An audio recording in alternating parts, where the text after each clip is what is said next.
سورہ کوثر کا تعارف۔ جمہور مفسرین کے نزدیک یہ سورت مکیہ اور بعض مفسرین کے نزدیک مدنیہ ہے۔ اس سورت میں 1 رکوع اور 3 آیتیں ہیں۔ آیات، کلمات، حروف کی تعداد۔ اس سورت میں 10 کلمے 42 حروف ہیں۔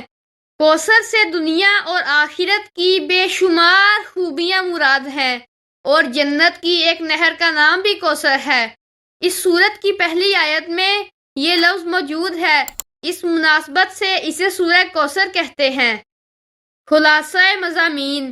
نمبر 1، اس سورت کی پہلی آیت میں اللہ تعالیٰ کے اس فضل و احسان کا بیان ہے جو اس نے اپنے حبیب صلی اللہ علیہ وآلہ وسلم پر فرمایا۔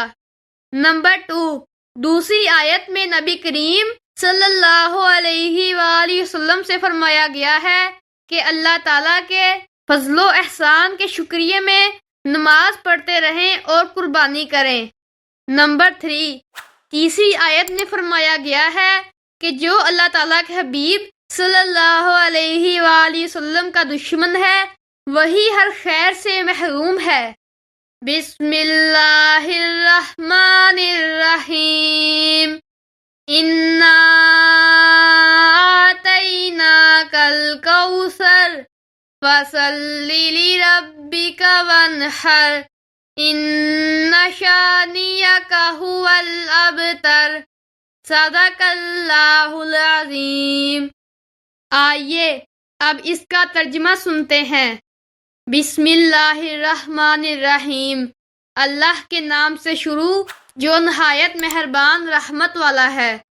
اِنَّا أَعْطَيْنَاكَ الْكَوْثَرَ، اے محبوب بے شک ہم نے تمہیں بے شمار خوبیاں عطا فرمائیں۔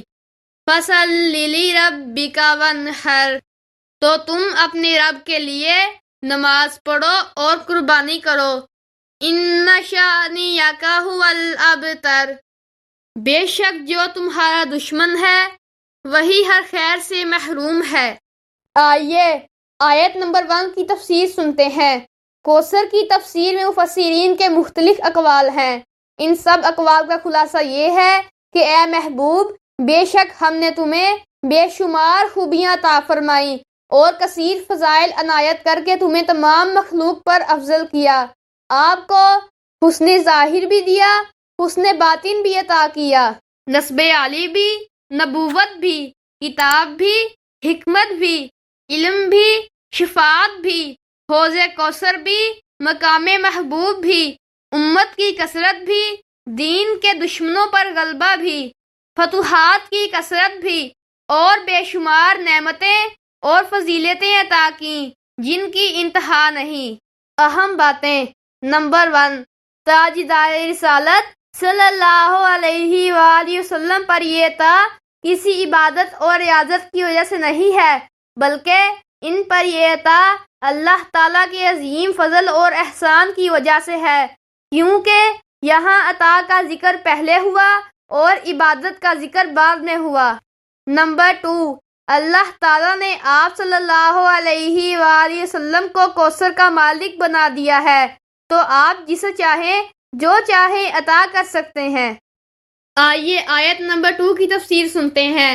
فرمایا کہ اے حبیب صلی اللہ علیہ وآلہ وسلم تو آپ اپنے رب عز و جل کے لیے نماز پڑھتے رہیں جس نے آپ صلی اللہ علیہ وآلہ وسلم کو کوثر عطا کر کے عزت و شرافت دی تاکہ بتوں کے پجاری ذلیل ہوں اور بتوں کے نام پر ذبح کرنے والوں کی مخالفت کرتے ہوئے اپنے رب عز و جل کے لیے اور اس کے نام پر قربانی کریں۔ اس آیت کی تفسیر میں ایک قول یہ بھی ہے کہ نماز سے نماز عید مراد ہے۔ آئیے آیت نمبر 3 کی تفسیر سنتے ہیں۔ شان نزول۔ جب سید المرسلین خاتم النبیین صلی اللہ علیہ وآلہ وسلم کے فرزند حضرت قاسم رضی اللہ تعالیٰ عنہ کا وصال ہوا تو کفار نے آپ صلی اللہ علیہ وآلہ وسلم کو ابتر یعنی نسل ختم ہو جانے والا کہا اور یہ کہا کہ اب ان کی نسل نہیں رہی، ان کے بعد اب ان کا ذکر بھی نہیں رہے گا اور یہ سب چرچا ختم ہو جائے گا۔ اس پر یہ صورت کریمہ نازل ہوئی اور اللہ تعالیٰ نے ان کفار کا بالغ رد فرمایا اور اس آیت میں ارشاد فرمایا، اے حبیب صلی اللہ علیہ وآلہ وسلم، بے شک تمہارا دشمن ہی ہر بھلائی سے محروم ہے، نہ کہ آپ، کیونکہ آپ کا سلسلہ قیامت تک جاری رہے گا، آپ کی اولاد میں بھی کثرت ہوگی اور آپ کی پیروی کرنے والوں سے دنیا بھر جائے گی، آپ کا ذکر ممبروں پر بلند ہوگا اور آخرت میں بھی آپ کے لیے وہ کچھ ہے جس کا کوئی وصف بیان نہیں کر سکتا۔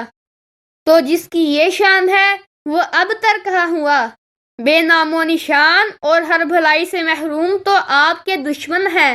اہم بات، حضور صلی اللہ علیہ وآلہ وسلم کا اللہ تعالیٰ کی بارگاہ میں مقام اتنا بلند ہے کہ ان کے گستاخ کو اس کی گستاخی کا جواب خود رب تعالیٰ دیتا ہے۔